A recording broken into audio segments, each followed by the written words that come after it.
9 hops and funk volume. 9 hops and funk volume. 9 hops and funk volume. 9 hops and funk. Yo, I first met Hop back in 2009. I reached out when my homie Low Key found him online. He blew my mind with his rhymes. He sounded sublime. He showed me I wasn't the only one down for the grind. We kept in touch and grew closer as the time went on, till we became best friends and the bond was strong. Sitting up and just straight talking like from 9 to dawn. Our mutual struggle to be heard, to find our bond. He was the only one who understood what it was like to struggle and strife, to make a name juggling life, trying to become something bigger than some regular guys, like eagles with our wings pinned, trying to spread them and fly. We kept our friendship secret as a joke in the plot, that we'd reveal it in this new video that I shot. But when the video dropped and I saw he cut all my parts, it felt like I had a damn dagger stuck in my heart. But it's a dead horse. Can we all just move on? It's a dead horse now. It's really been too long. It's a dead horse now. I'm thinking that it's time that we all just leave it alone. I'm telling you, hey, and it's already been said. It's gone and it's been dead. Feeling like it's time that we all just leave it alone. Now, strange music fans, listen, I have to oblige. Tech 9 is straight one of the dopest rappers alive. I won't lie, some of them crazy delivery patterns are fly. And on a personal level, he ain't that bad of a guy. I was a big fan of him right out of the gate. I first heard Tech spit in 2008.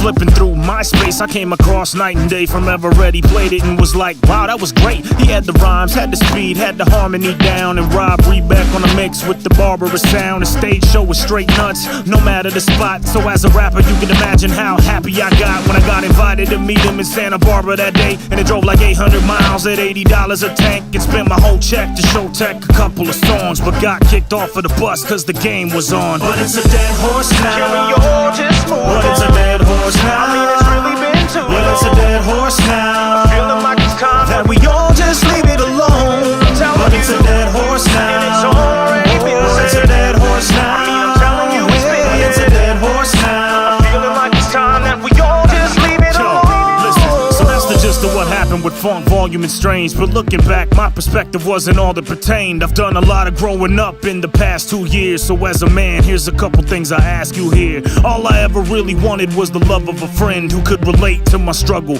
and thus was akin, along with the validation from professional peers to whom I looked up to justify the stress and my tears. So when I felt Hop betrayed me and cut me deep, and getting kicked off of the bus hurt enough to weep. So when my situation got bleak, I hatched me a ploy to throw a fit and lash out like a sad little boy. It wasn't Tech's fault, his manager treated me bad, but I dissed him for the buzz that I seen that he had. And in the process, I flipped off a legend of rap and made a horrible impression I could never get back. Now with my homie Hop, it was even deeper than that. The bond we shared, I should've worked to keep it intact, but instead I let my anger overcome me and snapped and ripped the gash in between us, too rugged to patch. But it wasn't just that, I trashed every one of his acts and hit Swizz with elaborate redundant attacks, and used my whole platform as a big bullhorn to turn the once pure friendship ugly and black. And even though I might have felt validated inside, I wasn't gracious, I reacted out of anger and pride, and at the same time stigmatized my name and defamed the notoriety I tried to gain, and tried to blame other people for a course of events I could've stopped from even happening before it commenced. And ever since, have lost fans, lost respect, lost any chance to ever do a song with Tech, lost a best friend, pissed off loads of his fans, lost potential opportunities to grow in advance. And I was speaking on God while digging a grave, in a vast misappropriation of the gifts that he gave. I was blind with the justice and redemption I craved,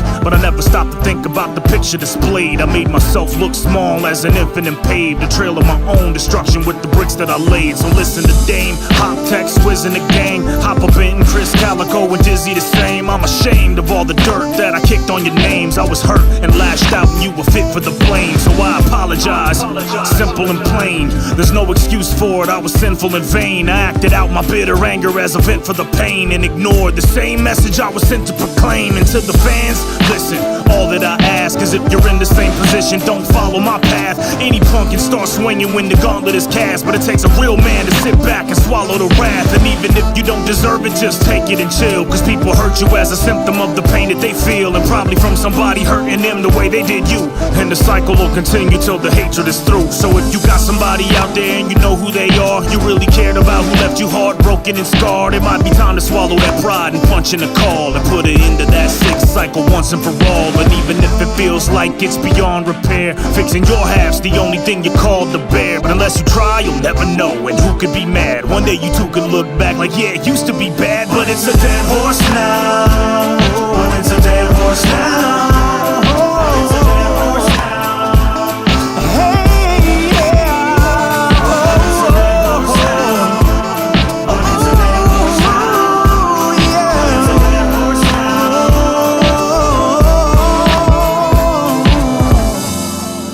Regardless of what happens, we should always take that first step to make it right. Holding on to anger and hatred is cancerous, and understanding and forgiveness is the only cure.